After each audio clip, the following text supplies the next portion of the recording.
पहले नासा, रूस और चीन और अब भारत। क्यों चांद को अपनी मुट्ठी में करना चाहती है पूरी दुनिया? और क्या है चंद्रमा से जुड़े वो डार्क सीक्रेट्स जिन्हें स्पेस एजेंसीज हमसे छुपा रही हैं? जानेंगे धरती से चांद तक के इस रोमांचक सफर के बारे में। दोस्तों, भारत के चंद्रयान 3 ने चांद की कक्षा में प्रवेश कर लिया है और 23 अगस्त के दिन चंद्रयान का विक्रम लैंडर चांद की सतह पर सॉफ्ट लैंडिंग करेगा। वहीं रूस का लूना 25 भी चांद की तरफ रवाना हो गया है, जबकि साल 2024 में नासा भी अपने आर्टेमिस प्रोग्राम के तहत एक बार फिर वैज्ञानिकों को यानी एस्ट्रोनॉट्स को चांद पर भेजने वाला है और चीन भी जल्द ही एक और मून मिशन करने वाला है।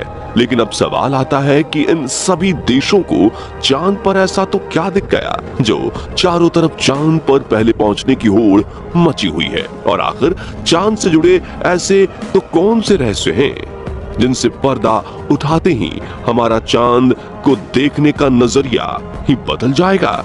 जानिए पृथ्वी से चांद तक के इस रोमांचक सफर की कुछ खास बातें।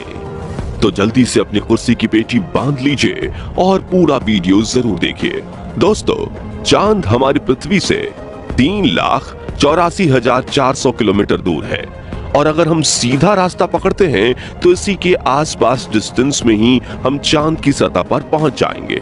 जबकि भारत के चंद्रयान 3 के रास्ते से हमें चांद पर पहुंचने में 42 दिन लगेंगे, क्योंकि चंद्रयान 3 ने चंद्रमा की तरफ जाने का अंडाकार रास्ता चुना है, जिसमें वो पहले पृथ्वी के चक्कर लगाकर चांद की एक लंबे रूट से बढ़ेगा और फिर चांद के भी चक्कर लगाकर लैंडिंग करेगा। हालांकि ये रास्ता काफी किफायती तो है, लेकिन इसमें हमें एस्ट्रोनॉट के लिए बहुत खाना, ऑक्सीजन और पानी की जरूरत पड़ेगी, जिसे स्टोर करने के लिए बड़ा स्पेसक्राफ्ट चाहिए होगा। और इस रास्ते से जाने पर 30 लाख किलोमीटर की दूरी तय करके हम काफी थक भी जाएंगे। इसलिए चलिए हम अमेरिका और रूस वाले सीधे रास्ते से ही चांद की तरफ चलते हैं और इस रास्ते से हमें चांद पर पहुंचने में 4 से 5 दिन लगेंगे। जब स्पेसक्राफ्ट का लैंडर आपको चांद पर उतारेगा तो बाहर आने के लिए आपको सबसे पहले अपना स्पेस सूट पहनना होगा, क्योंकि चांद पर काफी पतला वातावरण है और इसमें ऑक्सीजन मौजूद नहीं है। इसी वजह से सांस लेने के लिए आपको बंद स्पेस सूट के पीछे लगे ऑक्सीजन सिलेंडर का सहारा लेना होगा। स्पेस सूट पहनने के बाद जब आप चांद की सतह पर कदम रखेंगे तो खुद को काफी हल्का महसूस करेंगे। दरअसल चंद्रमा का गुरुत्वाकर्षण पृथ्वी से 6 गुना कम है, इसलिए अगर पृथ्वी पर आपका वजन 60 किलोग्राम है तो चांद पर यह सिर्फ 10 किलोग्राम ही हो जाएगा। इसी वजह से पहली बार चांद पर कदम रखते ही शुरुआत में आपका बैलेंस बिगड़ेगा और आप चलने के बजाय उछलते हुए नीचे भी गिर सकते हो। इसलिए चांद की सतह पर संभल कर कदम रखना जरूरी है। खैर, अब चांद की सतह की बात करें तो यहाँ पृथ्वी की तरह सीधे रास्ते नहीं बने हुए हैं, बल्कि चांद की सतह उबड़ खाबड़ है और यहाँ जगह जगह पर चट्टाने, पहाड़ और बड़े बड़े क्रैटर यानी गड्ढे हैं। चांद पर ये गड्ढे अरबों सालों से गिर रहे उल्कापिंडों की वजह से बने हैं और ये 1 सेंटीमीटर से लेकर 2500 किलोमीटर तक बड़े हैं। वहीं चांद की मिट्टी यानी कि लूनर सॉइल बिल्कुल ज्वालामुखी से निकलने वाली राख जितनी पतली है और इसका रंग भी पृथ्वी की मिट्टी से ज्यादा डार्क, बिल्कुल सीमेंट की तरह होता है।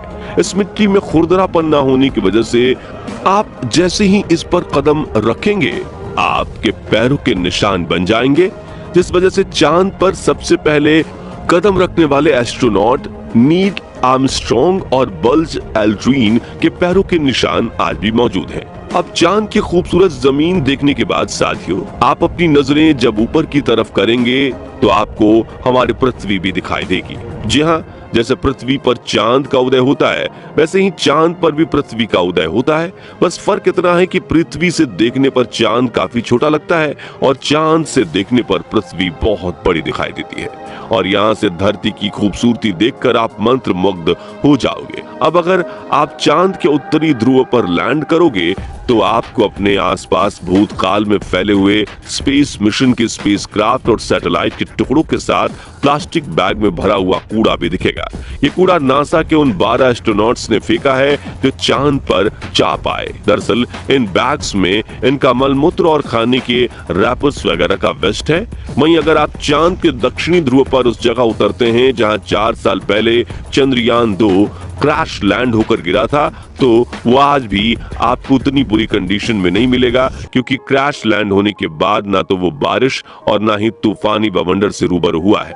इसलिए अगर आप उसे अपने स्पेसक्राफ्ट में फिट करके पृथ्वी पर वापस ले आए तो उसे ठीक करके वापस भेजा जा सकता है।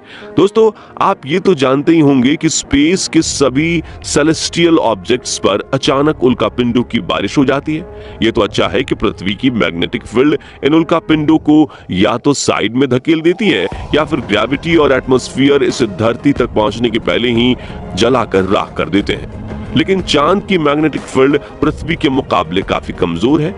इसकी ग्रेविटी भी कम है और यहाँ घना वातावरण भी मौजूद नहीं है। इसी वजह से चांद पर लगातार उल्कापिंडों की बारिश होती रहती है।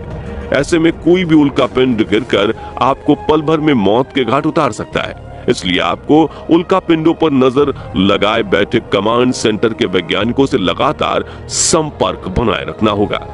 अब अगर आप सोच रहे हैं कि आप अपने किसी दोस्त या फिर लाइफ पार्टनर को चांद पर साथ लेकर जाकर गप्पे लड़ाते हुए अपने मून मिशन पर काम करें, तो आपको बता दें कि ऐसा मुमकिन नहीं है, क्योंकि चांद पर वातावरण ना होने की वजह से साउंड वेव ट्रैवल नहीं कर पाती। यानी कि अगर आप अपने साथी को कुछ बोलेंगे तो वो आपके होंठ हिलते हुए तो देखेगा, लेकिन आपकी आवाज नहीं सुन पाएगा। इतना ही नहीं, चांद पर आपको अपनी आवाज तक नहीं सुनाई देगी, मानो जैसे मोबाइल की तरह किसी ने आपको भी साइलेंट मोड पर डाल दिया है।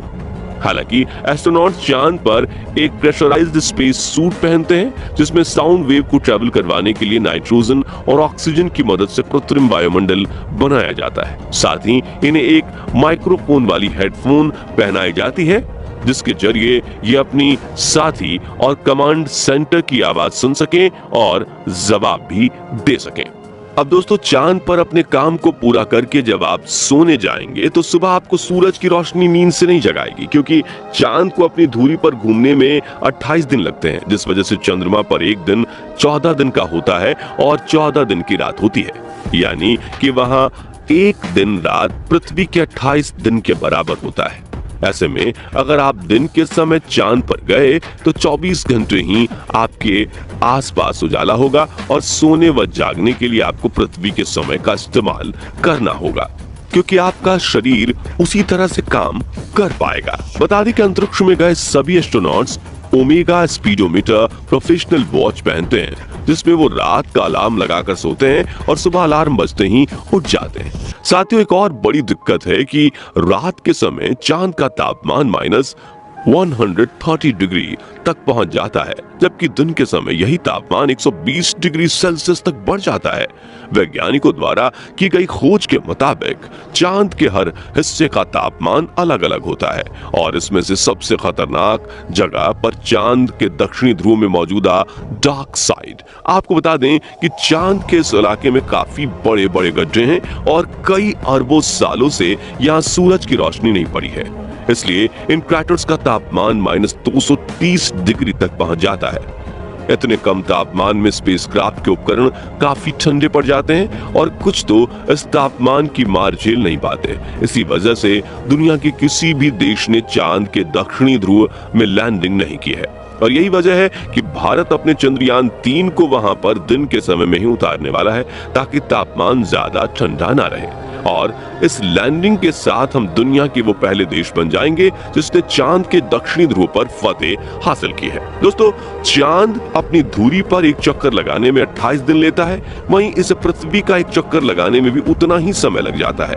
इसलिए हम चांद का सिर्फ एक हिस्सा आज तक देख पाए हैं और अगर आप चांद के पिछले हिस्से के अंधेरे वाले इलाके पर पहुंच गए तो आपके साथ काफी खौफनाक चीजें हो सकती हैं। बता दें कि चांद पर कई सालों से रिसर्च कर रहे कुछ वैज्ञानिकों का यह भी कहना है कि भूतकाल में वहां कोई एलियन सभ्यता बसी थी और आज भी चांद के डार्क जोन में एलियन मौजूद हो सकते हैं। हालांकि आज तक किए गए सभी मून मिशन में हमें उनकी मौजूदगी का कोई पुख्ता सबूत नहीं मिल पाया है, लेकिन अब चांद के इस रोमांचक सफर को यहीं पूरा करके अपने स्पेसक्राफ्ट में बैठकर पृथ्वी पर वापस लौट आते हैं और ये जानने की कोशिश करते हैं कि वैज्ञानिकों को चांद में इतनी दिलचस्पी है क्यों।